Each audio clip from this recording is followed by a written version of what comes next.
Hi, welcome to Play With Jazz Instructional Videos. This is a tutorial on instrument transposition. My name's Ted. I'm the owner of the channel, and it occurred to me that I should put something up about instrument transposition because all of the songs that are up on the site are in 3 different keys. So I've named this talk Instrument Transposition, or What Does Concert Key Mean, so that we can get to the bottom of this. Looking at the slide, you can see a brief example of music that includes 4 different instruments: trumpet, alto saxophone, tenor saxophone, and trombone. If you were to sit at a piano and play through this passage as written, I don't think you'd like what you heard. That's because these instruments, while they actually are written to sound good together, are pitched in different keys. And so the notes that appear are not necessarily the notes that will sound. So let's get into this and talk a little bit more about how this works. The first thing we need to realize is that not all instruments are in the same key. There are different families of instruments that are pitched in different keys.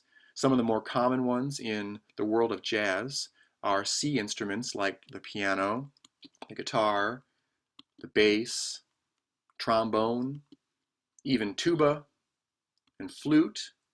And of course, we can extend this to include other members of the string family like violin, viola, and cello, as well as other orchestral instruments like oboe, bassoon, and C trumpet. For the C instruments, when they see the note C on their written page, they sound C. That's not always the case with other families.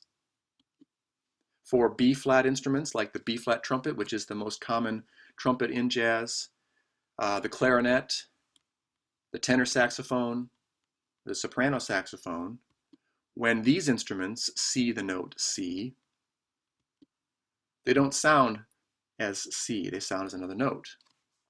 Likewise, for the family of E-flat instruments like the alto saxophone and the baritone saxophone, when these instruments see the note C, they don't sound as C, but they sound as another note. So how does this work?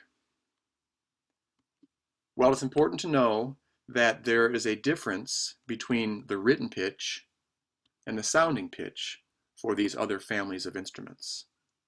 For C instruments, when you write the note A, which vibrates at 440 Hertz, you know that it's going to sound the note A. Now, some C instruments have octaves that are displaced. So for example, an upright bass is going to sound an octave lower than what it's written. But most of the C instruments, the note that you see is the note that sounds. However, that's not the case for B-flat instruments. If you want to play the note A as written, it's actually going to sound G. When a trumpet player, when a tenor saxophone player plays their written A, it sounds G. And for an E-flat instrument like the alto saxophone, the baritone saxophone, that written A that he or she will see is actually going to sound as C. So you can see that for B-flat instruments, the transposition is a whole step or a major second, while for E-flat instruments, that transposition is a major sixth. There's an easy way to remember this. There's a nice mnemonic device that will help you. And that mnemonic device is, when it sees a C, it sounds its key. So let's see how this works.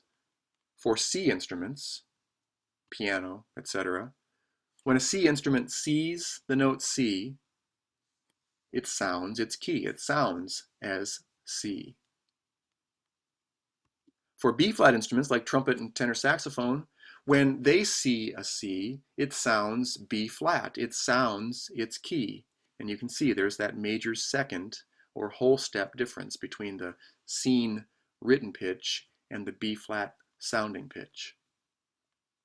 And for E-flat instruments, for those alto and baritone saxophones, when they see a C, it sounds as E-flat. And there again, there's that major sixth, the difference between the C that's written and the E flat that sounds. Now, so far, I've been talking only about notes and pitches, but since everything that I've been putting up on my channel has to do with chords and chord progressions, I want you to see that it works exactly the same way. For C instruments like a piano or like a guitar, when a C instrument wants to play an F major 7 chord, it needs to be written as F major 7. The sounding chord and the written chord are the same. However, for a B-flat trumpet player to play along with that rhythm section that's playing an F major 7 chord, the B-flat trumpet player needs to be thinking one step higher. The written G major 7 chord is the chord from which notes should be chosen to sound good with the F major 7 being played in the rhythm section. There's that whole step, or that major second difference between the written chord and the sounding chord. Likewise, for E-flat instruments, if the baritone saxophone player is playing along with a rhythm section that is playing an F major 7, the baritone sax needs to be thinking D major 7, thinking the notes from the D major 7 chord. There's that major sixth difference between the written D major 7 and the sounding F major 7 going on in the rhythm section. So it works exactly the same way with chord symbols as it does with pitches. And so now you can see why for every song that I'm putting up on the YouTube channel, I'm putting them up in 3 different keys, because these 3 families, the C instruments, B-flat instruments, and E-flat instruments, all have to have a different set of chord progressions in order to sound good with that rhythm section.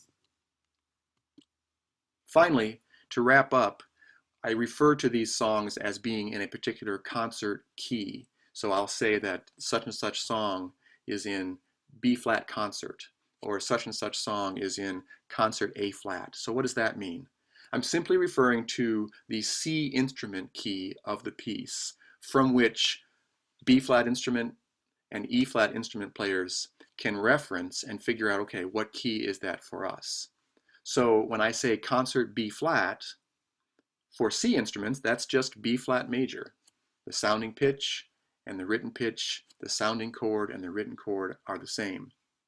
But for B-flat instruments, for that trumpet player, for that tenor saxophone player, that's actually the key of C because of that transposition. And for E-flat instruments, it's actually their G major because of their transposition. As another example, if a song is in concert G, well, that's G major for all of the C instruments. But for B-flat instruments, that's actually the key of A. And for E-flat instruments, that's actually the key of E. Again, because of the way these transpositions work. So there are other transpositions that are common in the orchestra. So for example, there is an A clarinet that is frequently used in orchestral music. French horns are typically pitched in the key of F, but those are some more orchestral instruments and not as common in jazz, so I have not included those in this video. But in a nutshell, that's how instrument transposition works. I hope it makes sense. If you have questions, please feel free to leave them in the comments below. Check out more videos on my Play with Jazz Instructional Videos channel, or check out my website at playwithjazz.com. Thanks for listening, and goodbye.